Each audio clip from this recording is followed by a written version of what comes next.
And now I'm going to add a very simple way to keep score in my game. So I'm going to go to variables and I'm going to create a variable, make a variable. I'm going to call it score.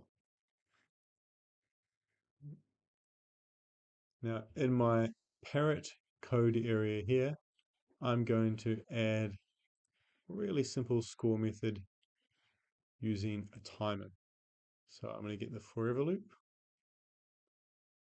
and I'm just going to say, wait 1 second, and then we're going to change the score. So variable, change score by 1.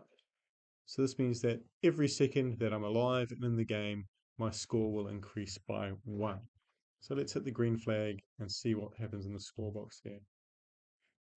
Oh, I was alive for 2 seconds, so I got 2 points there.